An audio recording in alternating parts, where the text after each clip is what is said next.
What up, everybody? This is another quarantine edition of Spectator Sporting. Once again, and we got a special guest in the building, none other than my main man, Chevo Kevo in the building. What's going on, Chevo? What's going on, guys? Thanks for having me on, man. I'm glad to be here with you talking about sports today. I appreciate it. Yes, sir. We got my main man, Adi. What's happening, Adi? Oh, man, I'm all good.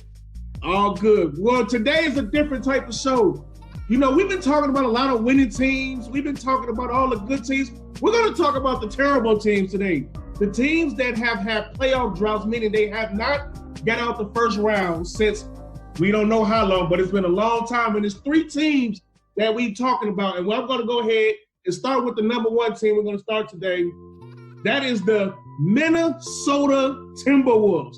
The Minnesota Timberwolves have not won a playoff series since 2004. So, Adi, explain to me, what made the 2004 Timberwolves good?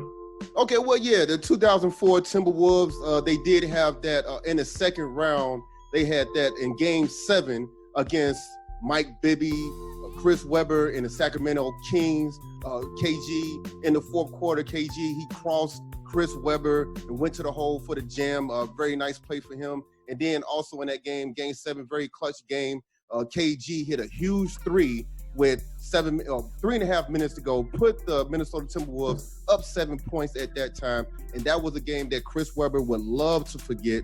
He missed the three-pointer at the end of the game that would have tied the game and sent it into overtime. The Kings lose. The Minnesota Timberwolves advance. They had Sam Cassell on that team. He had 23 points, 7 assists for that team to advance in the Western Conference Finals. And so also the MVP, KG, he had 31 points, 21 rebounds, 4 blocks, 4 steals as Minnesota advanced to the Western Conference Finals for the first and only time in franchise history. And that's the last time they won a playoff series. Chevo, what do you remember about that Minnesota team that made the playoffs in 2004 and went to the Western Conference Finals? Well, the most significant thing that I remember was that, you know, you had the trio of Sam Cassell, Troy Hudson, Kevin Garnett. Those were the most impactful things, that you had veteran guard play. You know, Sam Cassell had already won 2 championships with the Rockets and been around the league. He could be a trivia question alone of how many teams he's been on in the league. And then you had, of course, the big ticket. You know, he was the motor behind that Timberwolves team going for a long time. You know, and finally getting over the hump and getting to the finals and making the playoffs and being that impactful as they were. And you had a good savvy guard like Troy Hudson. So those are the most impactful things that I remember about that team. And it was kind of like their last dance before they ultimately went into rebuilding mode. And then we just haven't seen them come back since. Yeah, absolutely. That was a really good team. They lost to the Lakers that year in the Western Conference Finals, Shaq and Kobe's last run. You know, I mean, as far as like going to the finals. So that was a big time year for them. That's when it looked like Minnesota was on their way. I mean, don't forget about Latrell Sprewell, Wally Szczerbiak. That was a really quality team. But the next year came along, and it didn't happen. Sam Cassell was in a bitter feud with the front office. Latrell Sprewell said, I need to feed my family. I'm not taking that low money. And a lot of things happened. So they haven't won a playoff series since 2004. So, Chevo, explain to me, let me know, what is the biggest reason why Minnesota has not been able to win a playoff series since 2004? I mean, to me, it comes down to drafting and developing players. That's with any team, no matter what team you are. And I took a look back and looked over their most significant draft picks since that time. And when you look at it, it's like a revolving door. Players that have been in and out, or players that not really panned out to what it was that they thought it was going to be. I mean, if you look back, 2008, Kevin Love, he was just a guaranteed double-double in the Western Conference Final, which should have been which should have been players that contributed to future teams with rebuilding. Ultimately, we know he was traded to team up with LeBron in Cleveland. You look at Ricky Rubio. I remember him being on the cover of the Slam with Kevin Love and them talking about how he potentially be like the point guard of the future. He ended up being traded to Utah. You got players like Derek Williams, who was the second pick in the draft. They thought he would be a player. He ended up washing out, kind of bouncing around the league. You know, you get lucky with a player like Karl Anthony Towns, and then with the trade that they got from Cleveland, they thought Wiggins would make some noise, and then ultimately that didn't pan out. And then you look over now and you look at, you know, the players on their roster like Zach LaVine, even though they traded us Larry Market and players like that, they got for Jimmy Butler, who ultimately didn't come to an understanding and ended up leaving, and then the different coaches they've had going through T.I.M.E and different things like that. So I think just them not drafting well or not retaining the players that they drafted well, or even just decisions made by the front office was really the biggest contributor to it. And then, that's what I see. That's what I think. Good, all good points, Chavo. Adi, why the hell haven't the Minnesota Timberwolves won a playoff series since 2004?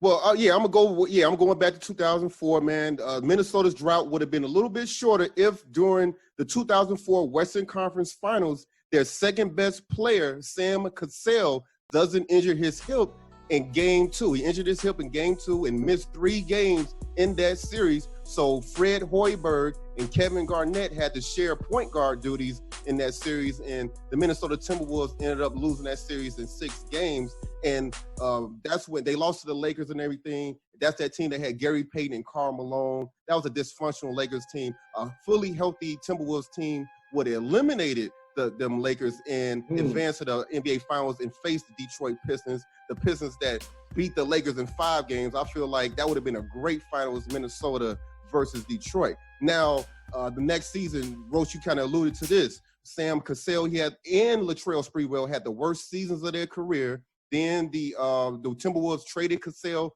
to the Clippers, and Latrell Sprewell, he retired. He said, this is it. So let's fast forward to 2009, something that Kevin was talking about. In 2009, and with the number 5 pick, the Minnesota Timberwolves, they drafted Ricky Rubio. Then with the number 6 pick, they drafted point guard Johnny Flynn, over first ballot Hall of Famer and top 3 point guard of all time, Stephen Curry.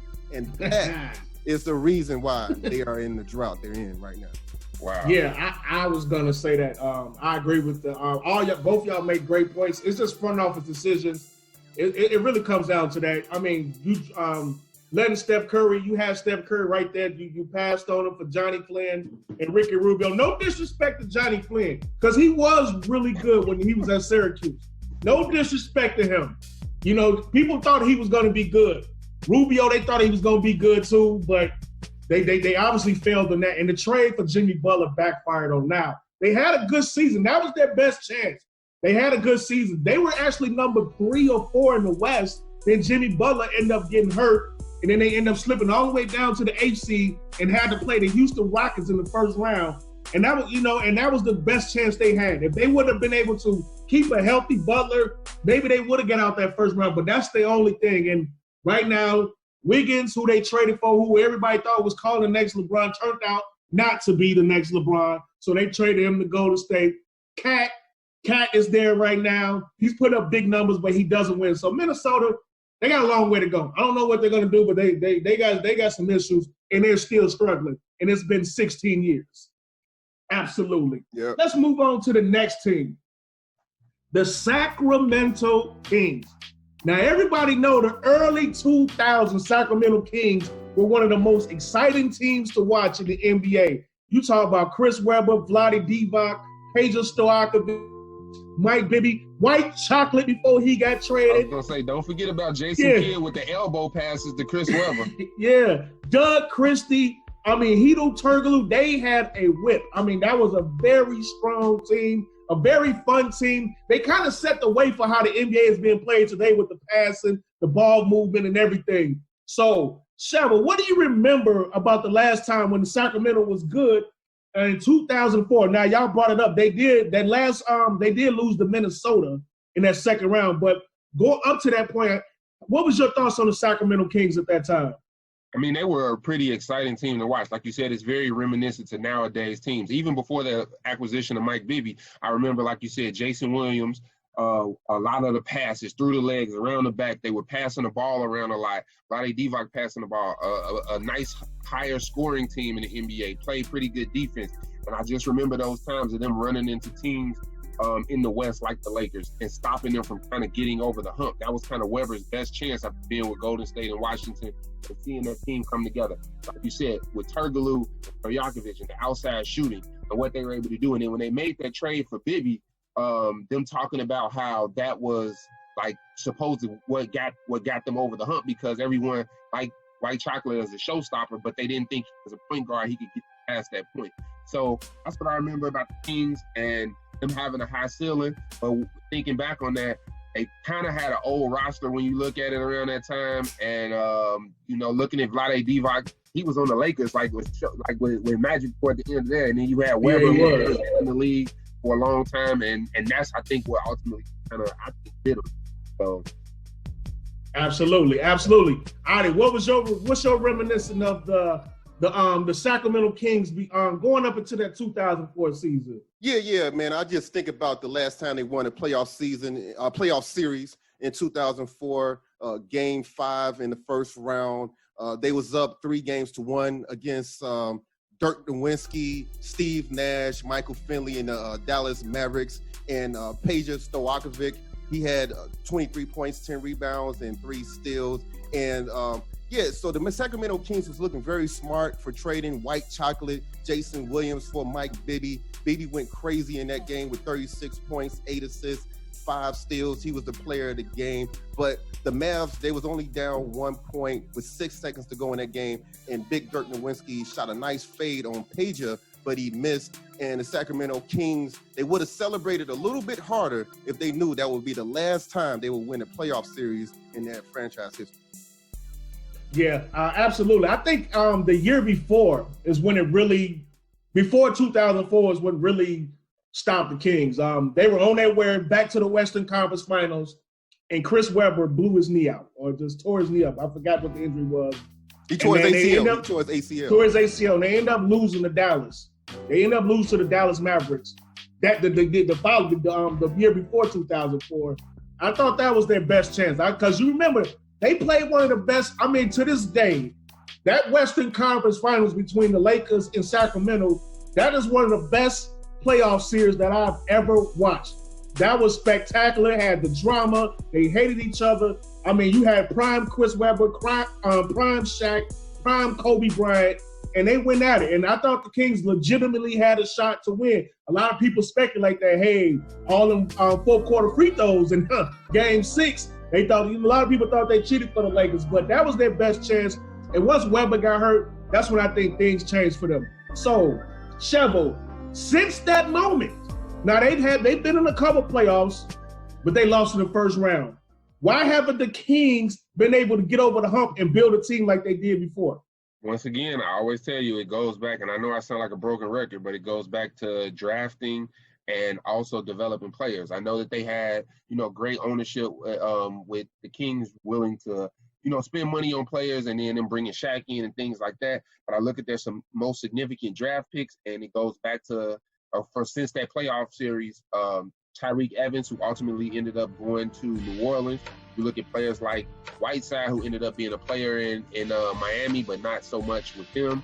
Boogie Cousins, who, turned out to be a great player, ended up leaving and then wound up injuring himself. Traded away Isaiah Thomas.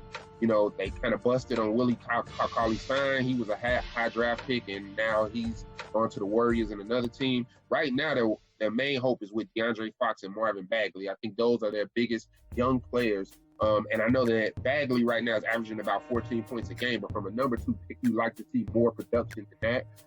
And so I think their hopes are kind of on them, and they think they may be taking a little bit of a turn, but I think they haven't been developing those players that they have gotten, or they've kind of made bad draft picks.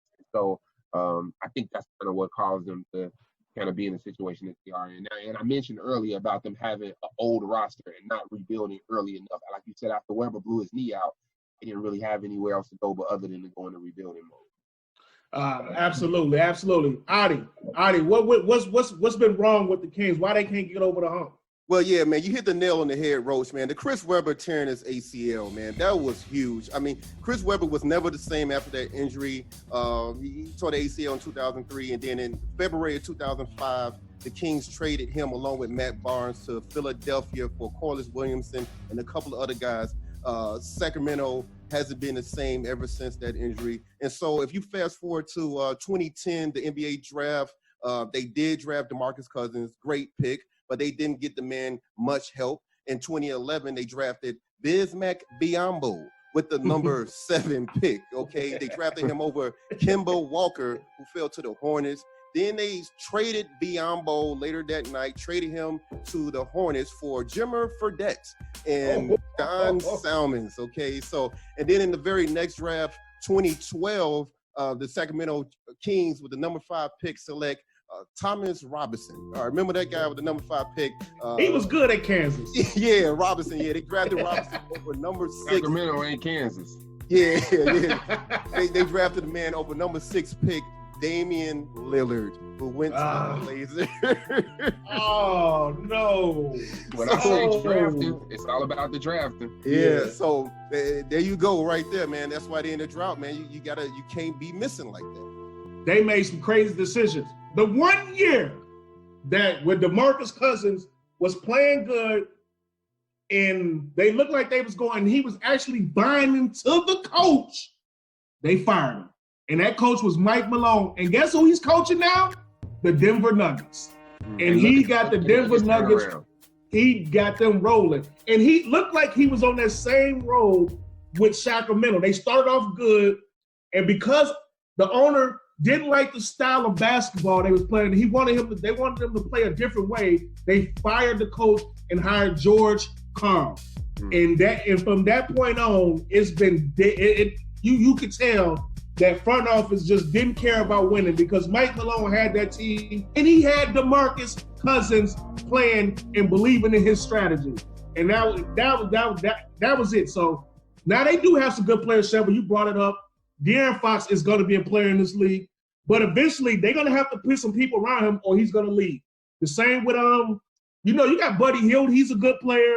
You still got Harrison Barnes. You got Marvin Bagley. So they have some talent. They just have to put it together. Now, last year they were pretty good. They almost made the playoffs, but in this year they hanging in there. But even when I look, like you're right, I wrote down that they had Buddy Hield. He's an excellent shooter. He's not going to be a superstar, but that's what you need. You need shooting, rebounding, defense to complement those good players. And we'll see what's up with the Sacramento Kings. They have the talent, but we'll see what goes on. And our last team, the Charlotte Hornets, now the Charlotte Bobcats, the New Orleans Pelicans. I don't know who they are. I just think they're the Hornets. Okay, so they got the new logo up. Yeah, they got the exactly. So the last time they won a playoff series was in 2002. Here's a trivia: who was the star player on that Hornets team? Somebody said Baron Davis. Absolutely. And they beat the Orlando Magic. And who was Orlando led by that year? T.I.M.E. Yeah, T.I.M.E. Okay. So, Adi, tell me, what do you remember most about that team, the Hornets team in 2002? Yeah, you know what? In the first round versus T.I.M.E. and the Orlando Magic with the series tied at 1, I remember Baron Davis hitting the game-winning 3 at the buzzer, but the referee waved it off. One of the worst calls in NBA playoff history. Bernie Friars waved it off, but Baron Davis clearly got the shot off before the buzzer went and everything like that. So they went to overtime, and Baron Davis dropped a couple of dimes to old P.J. Brown for a couple of baseline jumpers to seal the victory. And so Baron Davis, he went crazy, 36 points, 14 assists, 10 rebounds, the triple-double. And in the very next game, the Hornets blew out the Orlando Magic to eliminate them and advance to play Jason Kidd, Kenyon Martin, and the New Jersey Nets. Yeah. But they had no chance against those guys because they was without their leading scorer, Jamal Mashburn, who was out for the playoffs because he had an ailment called positional vertigo, which causes dizziness and involuntary eye movements, okay? He was out. So they had no chance, okay? That ain't funny. I'm just saying. It's crazy. It's crazy. Yeah. You know what I mean? He's better now, which is great. But that's got to be the first. That's got to be an injury stat. That's the first time anybody's ever been missed the playoff game with that injury. Positional vertigo. Never heard of that before. So, so they had no chance, and that was the last season that the city of Charlotte saw their team advance in the playoffs. You mentioned Baron Davis. He averaged 25, 9, and 9 in that series. He balled out against Orlando. Chavo, what do you remember most about that old Charlotte Hornets team? So as you mentioned earlier, they're the Hornets. Then they went to New Orleans. Then they had the Bobcats. And I had to go back and rejog my memory. And one of the things that I looked at, but looking at that roster from that year, is that I realized I was old for one. And then for two, I realized that it looked like a Harlem Globetrotters roster of like 1990s player. You had Stacey Augman on that team, P.J. Brown, Eldon Campbell. Who else was on that team? Jamal McGlure, Jamal Mashburn. I looked at that team and I was like, God, it's been a long time. They even had a tractor trailer on that team. David Wesley. David Wesley. George Lynch was on that team. And being a Philly fan when Iverson was there, I remember George Lynch with the defense. And so one of the things that I remembered is, like Adi mentioned, is that Baron Davis was a killer. I remember his dunks when he played with Charlotte. He was dunking over people and just doing all kind of things. But you could tell that best player was Baron Davis, and there was a lot of veterans around him. And that was kind of, like you said, their last playoff appearance. And I'm going to go out on a limb right now. Anybody who knows me knows that I'm a Jordan fan. You can see the shoes in the background and everything like that. But looking at that and seeing that was the last time that they made the playoffs, one of the things I realized is that they stink because of Mike. I love Mike, but he's got to let somebody else take over and have more reins as far as with drafting and developing players. And he got to stop going into practice and challenging them to one-on-ones and shit like that. So, because something's going on with the players and their confidence and things like that, because there's no way that this team should not have made the playoffs since 2000. Well, they've made the playoffs, but they haven't won a playoff series. That's what I mean. Won a playoff series. And they've had a couple good teams since then. I mean, I remember they had Steven Jackson and Wallace. What was Wallace's first name? Was it Wallace? Gerald Wallace. You know, they had a couple good teams, but they haven't been able to put together. What's wrong? Why the Hornets cannot? How come they haven't won a first round series since 2002?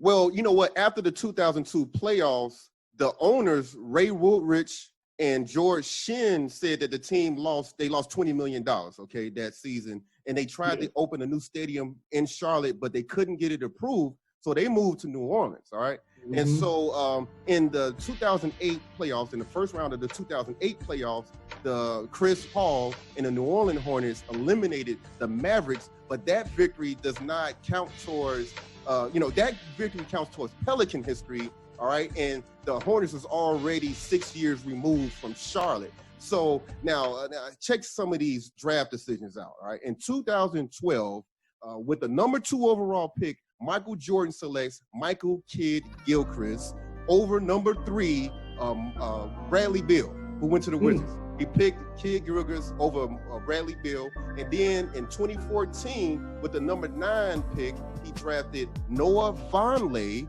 over number 13 pick, Zach LaVine. And then in the 2015 draft, he drafts Frank the Tank Kaminsky at number 9 over number 13 pick, Devin Booker. And then in the 2017 draft, with the number 11 overall pick, the Hornets select Malik Monk over number 13 pick, Donovan Spider Mitchell. And there you go. Michael Jordan cannot draft. Don't forget about it's a blunder that's bigger than all of them. Him drafting Adam Morrison number 3. Over Brandon Roy and Rudy Gay. So Michael Jordan that's why you hired Mitch Kupchak, because he's obviously not good at evaluating basketball talent. He's the greatest basketball player ever, but maybe one of the worst GMs I've ever seen. It just is what it is. So they haven't been good.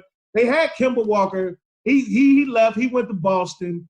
So now they're back at the bottom again. We mentioned him earlier, Bismack Biyombo. Guess what team he's back with now? He's back with them again.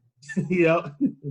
And Malik Monk, I'm a defender. I thought Malik Monk was going to be a player in the league. Now, he still could be. He's still young. But, once again, like Chevo just told me, this ain't North Carolina. This ain't Kansas. I mean, he was putting up 40s or something in Carolina, so I thought he was going to come into the league and be a big-time scorer. Bro, not so much. I'm disappointed, man. I thought he was, too. I was advocating for the Bulls to draft him. And so far, he's been down in Charlotte, and he hasn't been doing much of anything. So I don't know what it is down there, if it's something in the water. But I mentioned that that's kind of what players go to retire to me. You look at Nicholas Batum. Batum he was just playing out of his mind when he was with the Blazers. Since he's going to Charlotte, he's been in retirement. We haven't heard from him in putting up any numbers or stats. Terry Rozier, had an amazing playoff series in Boston. You know, people were advocating for him to be the starting point guard. When Kyrie was there and all that type of thing, he was coming off the bench. He went down there and got a contract and completely disappeared. We haven't seen him. So I don't know what it was going on in Charlotte, but something has to give, like management with the players, with the ownership. They got to do better than this because Charlotte deserves better than that. Absolutely, absolutely. So hopefully Mike can turn that around. I hope he figure it out and get that turned around. So after all these teams, these three teams who've been not winning in the first round, I'll start with you, Chevo. Which team, the Minnesota Timberwolves, the Charlotte, they're the Bobcats now, or the Sacramento Kings, which team has the brightest future? What team you can see breaking their first round drought and get over and get out and get to the second round of the playoffs at least? So one of the problems with Minnesota and Sacramento is that they're in the West. And we all know that right now, in the words of Pac, the West side is the best side. Although they are in the West, I mean, just looking at what I looked at, compiling information today before we went into this, Minnesota Timberwolves. The Kings are in second behind them. I had them ranked in order. It's the Timberwolves. Karl Anthony Towns and D'Angelo Russell, because they're older, more seasoned players than Bagley and De'Aaron Fox. And so that's why they have the best chance to actually be able to do that. They can add some players, get people around them. I think Karl Anthony Towns is still a great player, and so is D'Angelo Russell. Scoring, they seem to enjoy being around each other, being on the same team with each other. Towns, they said, advocated for the team to get Russell, and I think the two-man game of them playing together is going to be nice. And as long as the team can convince them to stay and not leave, I think they'll have the best chance. What about you, Adi? Who has the brighter future out of those three teams? Well, yeah, out of these three teams, with all three of these rosters combined, there's only two all-stars. That would be D'Angelo Russell and Karl Anthony Towns, all right? And so I got to go with the Timberwolves. D'Angelo Russell, his game has been steadily on the rise ever since that breakout all-star season when he led Brooklyn to the 2019 playoffs. But Minnesota did give up a bit much for him, trading Andrew Wiggins and the top 3 protected 2021 draft pick. That pick becomes unprotected in 2022. All right, they traded that to the Warriors. Now, they do have their first round pick in 2020. Minnesota had the 3rd worst record in the NBA this past season. So they're looking to get a top 3 pick, and they're looking at the strong and athletic shooting guard, Anthony Edwards from Georgia. Hopefully they can land him. He'll fit nicely with them. They got the rookie, Jared Culver. He showed his flashes of potential. He's come from Texas Tech, had a decent rookie year. He should be in the starting lineup and a starter next year. And so, the owner, the general manager, Gerson Rosas, he wants to build this team around Karl Anthony Towns, which is a great idea. I will only take 2 centers over Cat. That would be Joel, the Process Embiid, and Nikola, the Joker Jokic. That's it. So building a team around Karl Anthony Towns is a thing to do. I got to go with Minnesota. They got the best. They have the most hope, the brightest future. That's a good. Both y'all make good arguments. I'm gonna go with Sacramento. Listen, Karl Anthony Towns is a great talent. Once again, he is a great talent. But he's a numbers guy. Yes, he's going to get his numbers, but that don't translate into wins with him. And his defense is atrocious. He don't really play defense. And, when it gets real, his one playoff appearance, the Houston Rockets bullied him all over the court in his one playoff appearance. That's why I think they need a stud. That's why Jimmy Butler, as much as trash as I talk about Jimmy Butler, they needed a player like Jimmy Butler to bring some swag and some toughness on that team. Because Karl Anthony Towns is clearly the most talented player, but I don't know if he got the toughness and the mental mind state to lead a team. I don't know if he could be the number one guy because of his mental. Now, Sacramento, De'Aaron Fox, no, he's not all-star yet, but that's a young bulldog. He is a young bulldog. He's a leader, and he is a type of player that's not going to keep accepting losing. And I think eventually he will figure it out. I feel like Marvin Bagley will figure it out. And I think with Buddy Hield, they add a couple more pieces. I think they are closer to making the playoffs than Minnesota. Now, Kevin, you brought up a good point. Getting D'Angelo Russell was a big move for Minnesota. But we shall see, because you still have to guard the other end of the court, and both those players don't. So we got to see what else happens. In Sacramento, they're still playing, believe it or not, in this lockdown season. they get to come back and play because they're still fighting for because they're not going to make it. We know that. But at least they have opportunity. They're competing every night. So I would say the Sacramento Kings are closest. And the Hornets are so far away. I don't know what. I don't know.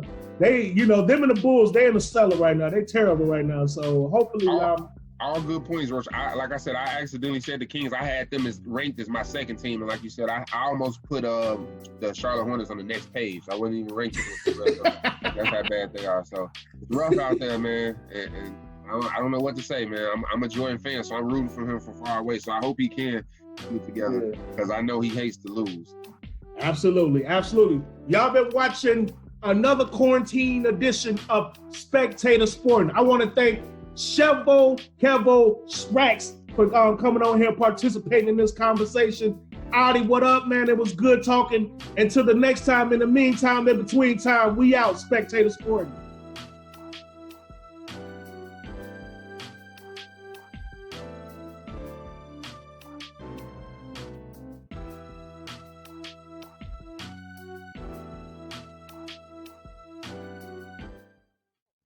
Hit 2 free throws to go up by 3. They're going for the quick 2 here, Frank. And this is the biggest defensive play of the game. How many times have we seen Tayshaun Prince come up with a huge defensive play? Blocks are done. Look at this. Dude, I mean, Keto was trying to pull his best LeBron on Kevin.